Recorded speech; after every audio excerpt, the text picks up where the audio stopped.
Meus amigos, boa tarde, boa noite aí, né? Primeiro vídeo do dia, caberia, pelo tamanho do choro, caberia uns 15 vídeos aí ou mais todos os dias, né? Ia transformar o canal no canal do David Jones aí nos últimos dias. Mas enfim, rapaziada, inscreva-se no canal, ativa o sininho, deixe seu like. A gente teve um vídeo aqui que o Bruno tá no chat, que eu vou aproveitar que o comentário dele ainda tá mais ou menos aqui, acho que já sumiu agora. Comenta de novo aí, Bruno, rapidinho pro pessoal ver. O vídeo que ele me mandou, eu tinha falado pra vocês o seguinte: quem quiser colaborar com a página, faz vídeo em colaboração, né? O caso do Bruno nem foi muito isso, ele me enviou o vídeo, chegou a mim, eu achei a análise interessante. 10 mil pessoas praticamente deram like, 1.400 pessoas comentaram. Assim, cara, se você tomar cuidado sem entrar nesse post aí, você se afoga de tantas lágrimas que tem.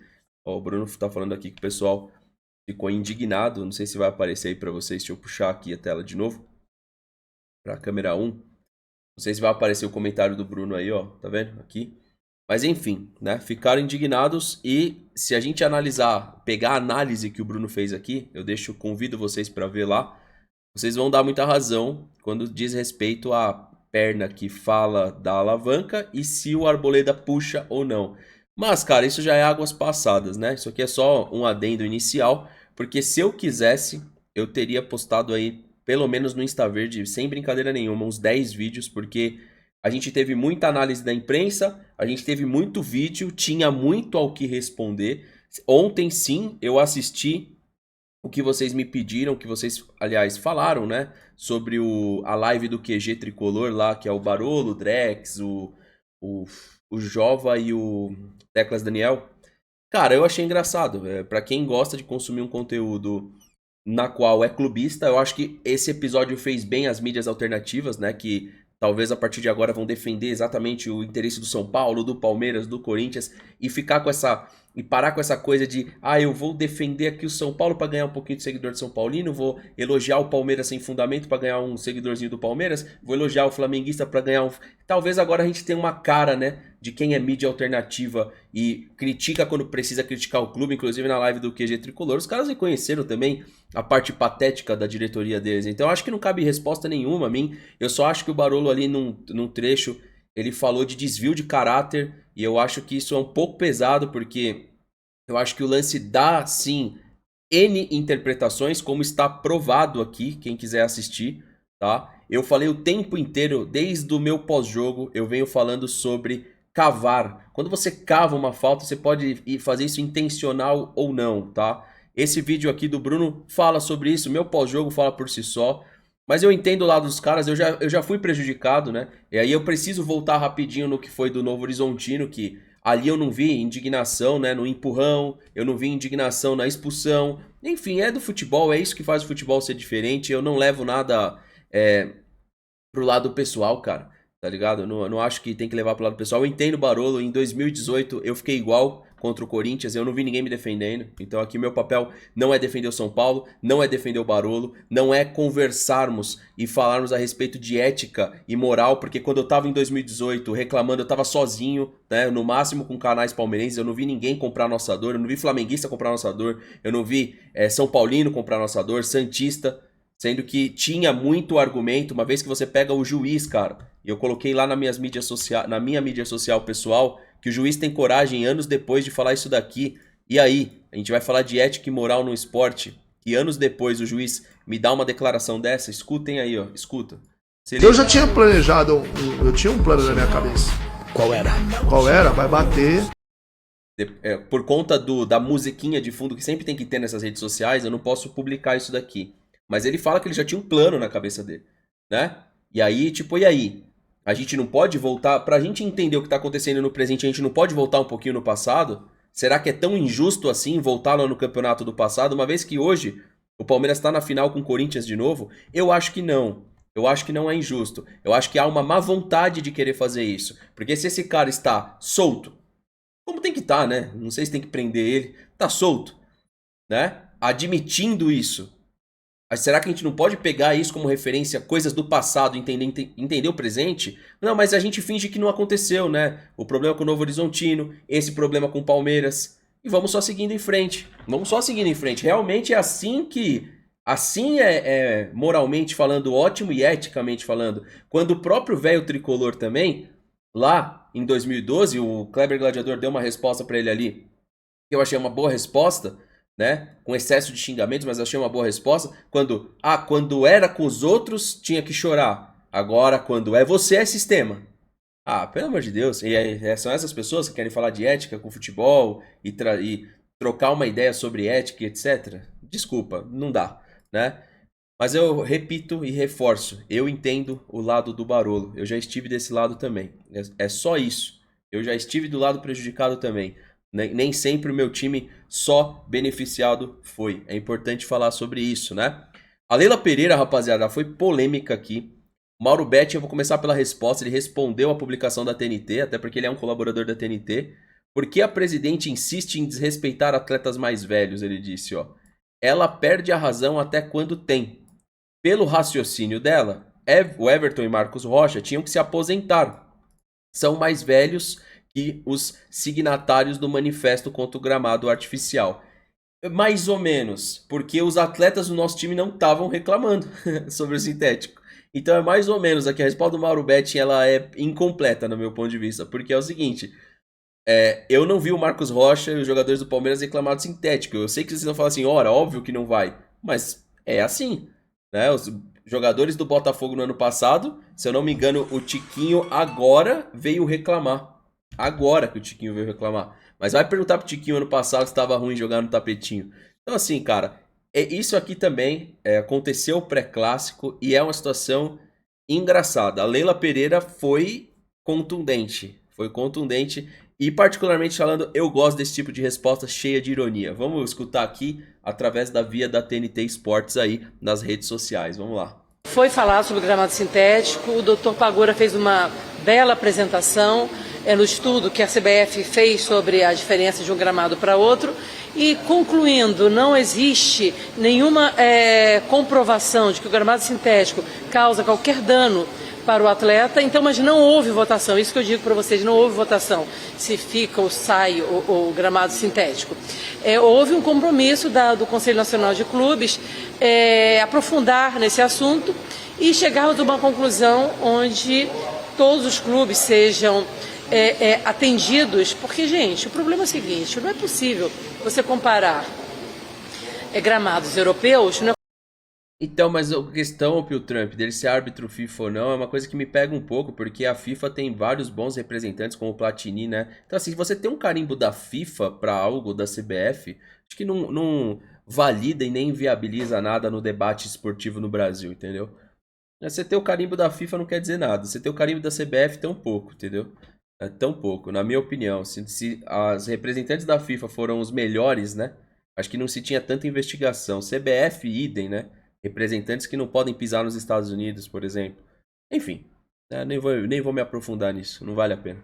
Com a situação brasileira, é muito melhor você ter um gramado sintético de primeira linha do que jogar em gramados naturais esburacados. Isso é uma coisa óbvia, não é? Então a gente tem que discutir, sim, a qualidade dos gramados no Brasil. Não se o sintético é melhor do que o natural, e sim a qualidade dos gramados. E normalmente os atletas que reclamam são atletas mais velhos, que eu até compreendo que eles querem prolongar ainda mais, né, a vida profissional deles, então que eles acham que isso pode encurtar a vida útil deles como atleta. Mas normalmente são atletas que deveriam já ter parado de jogar futebol, não é? Ao invés de ficar reclamando do gramado. Pesado a declaração. A declaração ela é contundente, ela é... Assim, quando eu falo pesado é porque, obviamente, isso aqui vai ter resposta, né? Eu não imagino que vai passar batido, não. É um pouco verdade também, até porque se a gente pegar o próprio Neymar, se ele tivesse tão bem fisicamente, ele não teria desfalcado o Santos. É claro que eu estou usando o Neymar como um exemplo, mas a gente pode usar outros também, né? A gente lembra que o próprio Suárez recusou jogar contra o Palmeiras, o Lucas agora. Então, assim, é muito verdade... E depois dos 32 anos de idade, se o cara não tiver uma condição impecável da sua saúde, ele não vai conseguir atuar bem. Também acho que o impacto no sintético é maior. Eu nunca achei que não. E acho, eu não tenho certeza. Eu teria que ser atleta de alta performance e jogar no gramado natural e no sintético para ter certeza. Então quem tem que ser escutado, sim, são os jogadores, tá? Agora eu acho que o movimento ele não foi tão legítimo assim. Eu não sinto esse movimento legítimo. Eu sinto que ele teve um peso para esconder alguns problemas de alguns clubes, tá? Minha opinião. Agora, é óbvio que a recuperação de um jogador 32, 33 mais é diferente. Eu imagino que exista um impacto diferente, sim. Claro que você vê muitos vídeos, né, de tecnologia explicando, né, o impacto, a velocidade da bola, mas eu imagino que a declaração do Felipe Melo ela é legítima.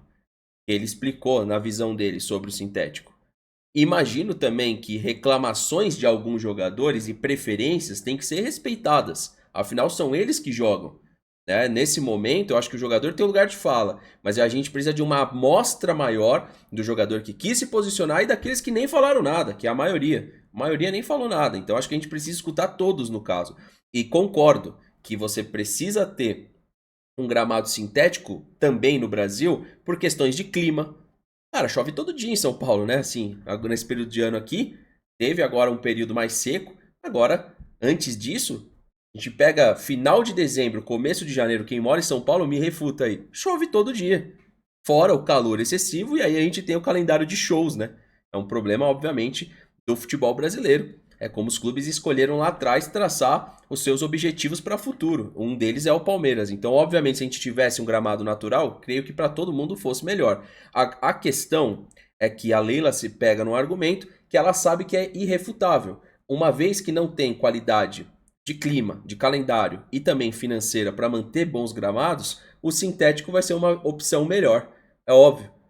O sintético vai ser uma opção melhor se o cenário dos gramados for um cenário de gramados pessimamente mal cuidados, né? A gente vai ter aí um campeonato brasileiro na qual você vai ter pelo menos uns 7 estádios ali horrorosos para jogar. A gente lembra como já foi, por exemplo, o gramado do próprio Maracanã, né? Em alguns momentos. Por quê? Porque recebe muito jogo. Então não fica dentro do ideal. Tampouco um gramado que recebe shows. É um problema e essa foi a versão da Leila. Acho que ela vai ter resposta aí em breve de jogadores e etc. Quando tiver, a gente traz para as transmissões ao vivo. Galera, a gente tem um ponto aqui do Cruzeiro, cara. Cara, isso daqui foi muito interessante, né? O Alexandre Matos, todo mundo sabe, que foi um dos responsáveis pela venda do Vitor Roque, na verdade, pela compra. E engraçado que o Pedrinho deu uma resposta que ele tá ensinando o Alexandre Matos a trabalhar. Só que, cara, se a gente fazer um exercício de reflexão, no Palmeiras a gente tem o Maurício formado no Cruzeiro, um ótimo jogador. O Vitor Roque dispensa comentários e o Estevão. Isso assim, a gente olhando a formatação do Cruzeiro atual, o Cruzeiro tem apostado mais nos medalhões, que é o que a Leila meio que deu a declaração aí, que ela é meio contra, né, esse tipo de jogador, e tem vendido precocemente. E o Alexandre Matos, pra mim aqui, não foi muito bem. Ele disse assim, que se aparecer hoje um time... Então assim, o Cruzeiro sempre vai ser assim, né? Porque ele falou o seguinte, vocês vão perceber aí, que se aparecer hoje um time com 4,5 milhões de euros querendo comprar um jogador de base, ele vai e vende. Né? E a gente tem visto as vendas do Palmeiras. Por quê? Porque passam pela utilização.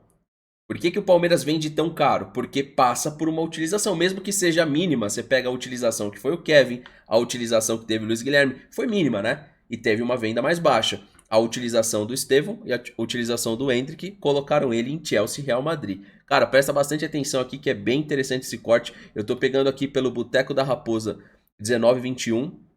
Tá aí aqui Pri Cruzeirista, tá? Priscila Teixeira, tá?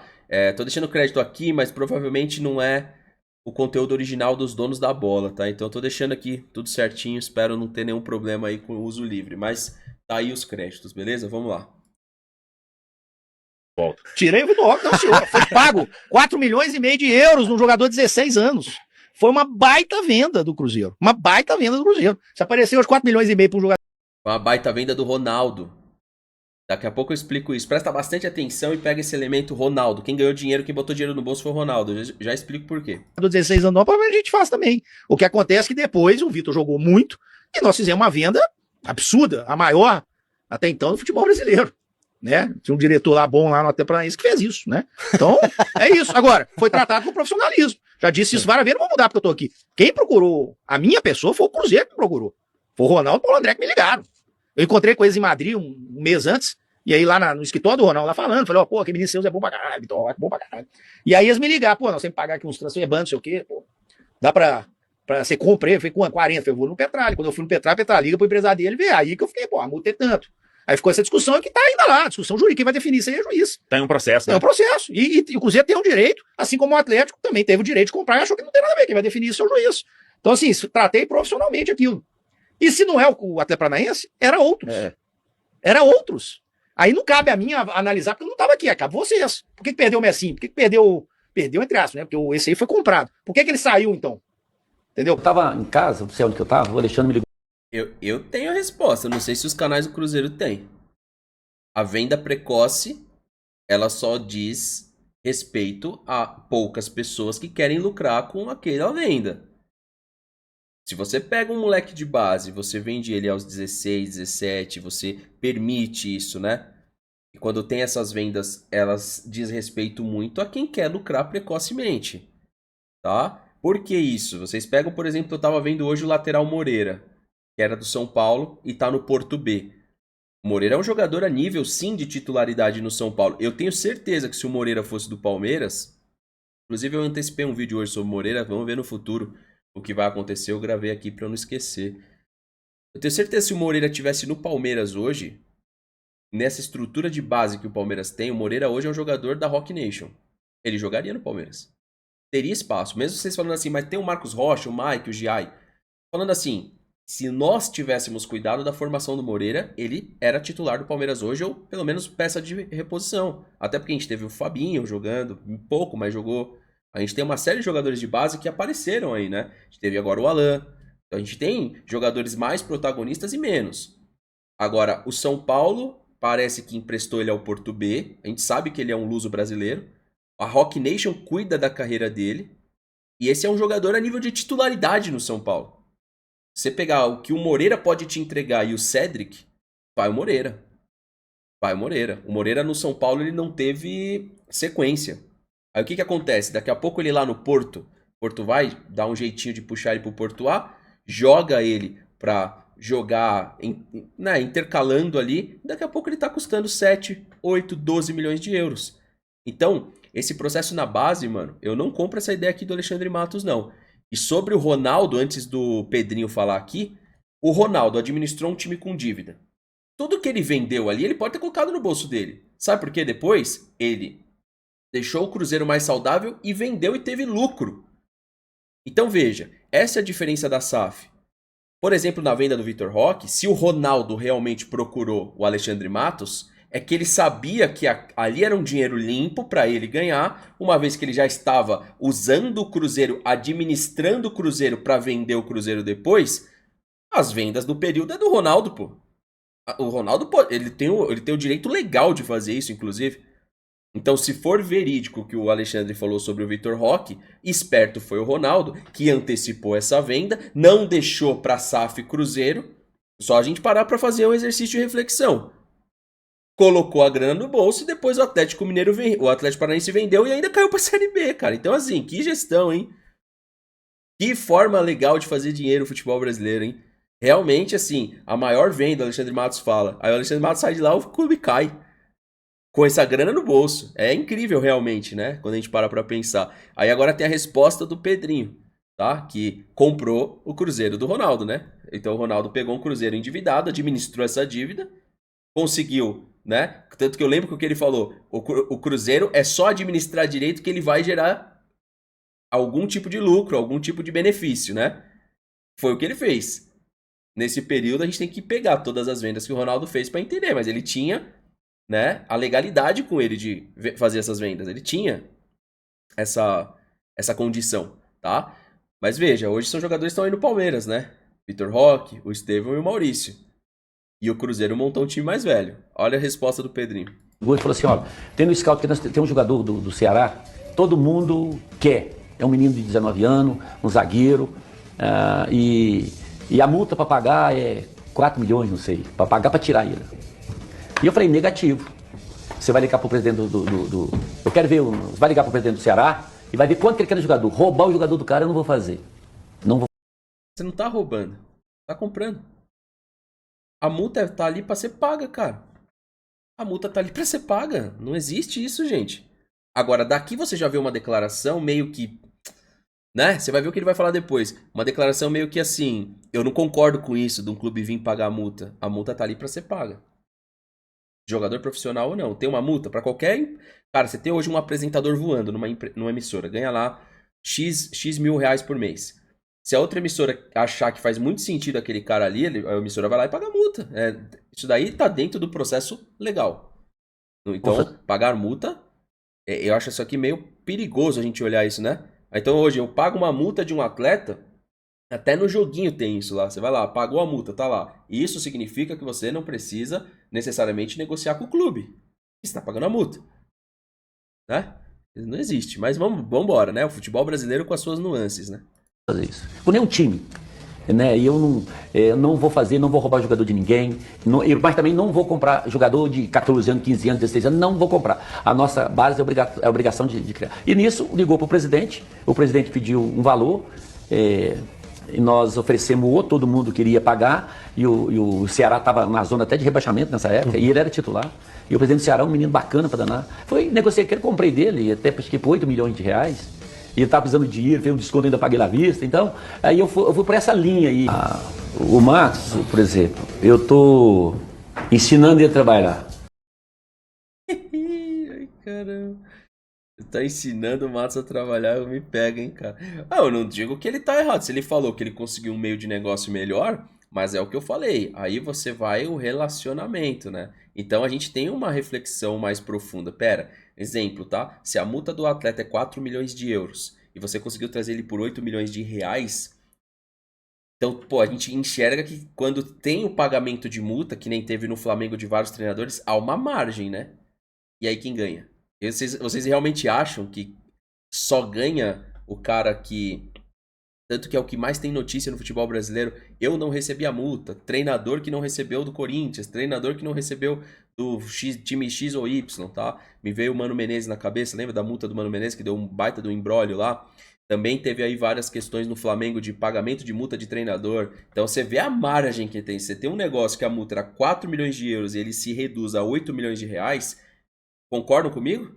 Tem uma margem muito grande entre 4 milhões de euros e 8 de reais. Né? Então assim, cara, eu vi essa declaração e eu fiquei pensando hoje o que é feito no Palmeiras. Eu sou a favor da aquisição precoce, acho que tem que ter um mercado funcionando sim nisso. Eu acho que a gente não pode levar assim, o time... Cara, pensa aqui, se um menino de 13 anos, extremamente talentoso, o caso do Endrick, pô, o pai dele queria uma assistência. Nesse momento da carreira, o clube vai ter que ter departamentos muito precisos para ver cada caso de cada jogador. Você consegue ter uma noção que às vezes tem um moleque que é fenômeno de 12, 13 anos de idade. Só que a família, às vezes, mano, não tem dinheiro para pagar um aluguel. O clube tem que entender isso. Afinal, esse moleque não vai render milhões lá na frente? Peraí, como é que eu não vou dar uma assistência para um pai ou para uma mãe de um jogador, sendo que às vezes esse menino mora no cantão da Zona Leste e precisa treinar lá na Zona Oeste? Um exemplo, não é na Zona Oeste, mas vocês entenderam, tem que treinar lá na Zona Norte. Peraí, às vezes esse moleque... Eu já tive nesse status, pô. Às vezes o moleque não tem dinheiro da passagem, não tem dinheiro pra comer um lanche, a mãe tem que ficar esperando, às vezes tem que ficar com fome ou abrir mão do serviço dela. Então assim, existem várias questões nesse mercado precoce que elas precisam ser vistas e eu sim acho que o jogador tem que procurar o time que melhor te dá uma assistência, porque nesse período da carreira a gente não está falando de salário necessariamente. Existem sim jogadores que já têm contrato com a Nike com 10 anos de idade, 12, 14 anos de idade, com a Adidas, mas não é isso que eu estou falando. Eu falo que esse é a fase de assistência e eu acho que isso o Palmeiras tem feito muito bem. Há momentos que o Palmeiras perde jogador também. Eu podia citar nomes aqui, mas não quero ser indelicado. Jogador que vai pro Flamengo, vai pra Juventus da Itália e acha que vai arrebentar lá com 14, 12 anos de idade e acaba tendo que voltar pro Brasil. E às vezes nem profissionaliza, porque deu um tiro errado também, né, na carreira. Então existem vários fatores aí. Nessa declaração aqui do Alexandre Matos e do Pedrinho, a gente vê genuinamente o trabalho do Palmeiras sendo realizado. E você pega o Maurício, por exemplo, o Palmeiras não pagou barato também. O Palmeiras foi lá e comprou o jogador pronto. Agora com o Paulinho a mesma coisa, a gente não pagou barato. O Vitor Roque então, legal, tá aqui. Mas também teve seu preço. Peraí, no ritmo que a gente pega jogadores igual o Estevão na raiz, a gente também vem fazer a compra desse jogador já consagrado. né? No ritmo que o Matos vendeu como vendeu o Vitor Roque, o Palmeiras comprou como comprou. E também vendeu o Endrick, o Vitor Reis. Então, assim, o Estevão. Isso é muito legal pra gente debater. Eu acho que há muito uma questão do jeitinho brasileiro quando se diz respeito à base, né? O que ele fala aqui? Não, eu sou um cavalheiro. Não tirem mais meus jogadores aqui do Cruzeiro, porque eu não vou tirar o jogador de time nenhum. A gente já viu essas declarações de outros presidentes. Por quê? Porque eles não querem precificar o produto deles, a base. Então eles preferem nessa coisa, ó, fui ali, te dei 8 milhões quando você tava precisando. Não vem aqui tirar jogador meu agora, tá vendo como eu sou bonzinho? Eu tô indo te ajudar. Então a gente vê que isso daqui, na verdade, essas SAFs, elas têm um pouco da cabeça dos anos 90, viu? Muitas vezes a gente olhando aqui a característica, me tem um pouco de cabeça dos anos 90. Não me parece uma cabeça pensando, né, nos valores dessas vendas. A Angélica falou que é muito dinheiro e muita gente lucrando com a venda. Porém, além de bom contrato, salário bom, o Palmeiras sai na frente pela estrutura. Aonde você vai agarrar é exatamente o que a Angélica falou. Quando você está falando de molecada, o que vai fazer o pai falar, não, eu vou apostar até os 16 anos com meu filho ali, ou o empresário muitas vezes, porque a estrutura. É isso que a Angélica acabou de comentar aqui, ó. Questão da estrutura, questão estrutural mesmo. Bom, rapaziada, espero que tenham curtido o vídeo com 3 assuntos diferentes aí. Deixe seu like, obviamente não tão longo quanto o vídeo de ontem. Eu vi umas pessoas elogiando, outras reclamando do tempo de vídeo. Eu não curto fazer vídeo curto, não gosto de pegar e fazer videozinho de 3 minutos. Eu acho que a gente consegue fazer vídeo bem melhor quando a gente tem mais tempo para conversar sobre um assunto. Então seu like é importantíssimo no YouTube. Não esquece de se inscrever no canal, ativar o sininho e se quiser acompanhar as lives diárias na roxinha, twitch.tv/NOQD. Tamo junto e obrigado pelo apoio.